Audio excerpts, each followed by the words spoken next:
Hello friends, स्वागत है आप सबका हमारे 3 मिनट ज्ञान सीरीज में। आज के वीडियो में हम सीखेंगे कि ये लोन मोरेटोरियम होता क्या है, क्यों इसे एक्सटेंड किया गया, इसमें हमें या बैंकों को क्या फायदा या नुकसान है, अगर आपका लोन है तो क्या लोन मोरेटोरियम लेना चाहिए।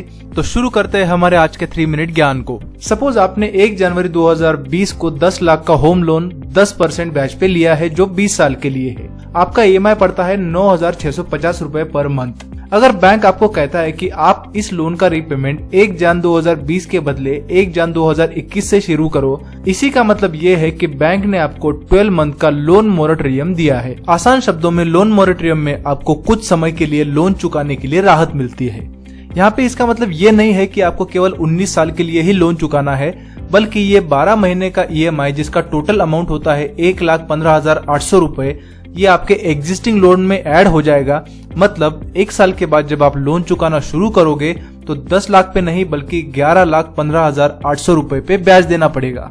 और अगर आपका EMI अमाउंट सेम है तो आपको पूरा लोन चुकाने के लिए 20 साल के बदले 33 साल लग जाएंगे। विदाउट लोन मोरेटोरियम आप 13 लाख का इंटरेस्ट दोगे और with loan moratorium 27 lakh. Loan moratorium से आपका लोन माफ नहीं होता बल्कि केवल कुछ दिनों के लिए राहत मिलती है। लेटेस्ट बैंक रिपोर्ट्स के अनुसार बैंकों का 30% लोन मोरेटोरियम के अंडर आया है। मतलब बैंकों का उतना लोन का अमाउंट बढ़ गया है। अगर इकोनॉमी जल्दी रिकवर होती है तो बैंक को इसका फायदा होगा क्योंकि लोन अमाउंट बढ़ेगा। मगर अगर इकोनॉमी खराब होती है तो काफी लोग लोन चुका नहीं पाएंगे और बैंकों का घाटा होगा। जो लॉन्ग टर्म लोन का बोरोवर है उसको नुकसान है क्योंकि फ्यूचर में उसे ज्यादा रिपेमेंट करना पड़ेगा। तो फिर RBI मोरेटोरियम क्यों अलाउ कर रही है? पहले मार्च, अप्रैल और मई मंथ तक था, जो अब जून, जुलाई और अगस्त तक बढ़ाया है। RBI ऐसे लोगों को राहत देना चाहती है जिसका इनकम लॉकडाउन की वजह से काफी कम हो गया है या जिनका जॉब लॉस की वजह से इनकम बिल्कुल ही रुक गया है।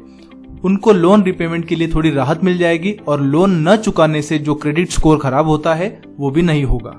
अगर किसी का लोन है तो क्या उसे ये मोरेटोरियम लेना चाहिए या नहीं? अगर किसी ने हाल ही में लॉन्ग टर्म लोन लिया है, उसने अगर ये ऑप्शन लिया तो उसको फ्यूचर में बहुत ज्यादा रिपेमेंट करना पड़ेगा। तो ऐसे व्यक्ति ने कहीं से भी पैसा अरेंज करके EMI चुकाना चाहिए। और अगर किसी ने लॉन्ग टर्म लोन लिया है मगर उसमें से काफी अमाउंट पे कर दिया है, से 50% के आसपास, तो उसे कंपैरेटिवली ज्यादा रिपेमेंट नहीं करना पड़ेगा। और अगर शॉर्ट टर्म लोन है अप टू 3 इयर्स, उसे भी बहुत ज्यादा फर्क नहीं पड़ेगा। तो मेरे हिसाब से अगर आपके पास कैश की ज्यादा प्रॉब्लम नहीं है तो इस ऑप्शन को ऑप्ट मत करना, और बहुत ज्यादा कैश क्रंच है तो ही इसे ऑप्ट करना। अगर आपको किसी भी कॉन्सेप्ट के बारे में 3 मिनट ज्ञान चाहिए तो कमेंट बॉक्स में डालना, मैं उसके ऊपर वीडियो बनाने का कोशिश जरूर करूंगा। फिर मिलेंगे एक नए वीडियो के साथ, तब तक के लिए bye bye, see you and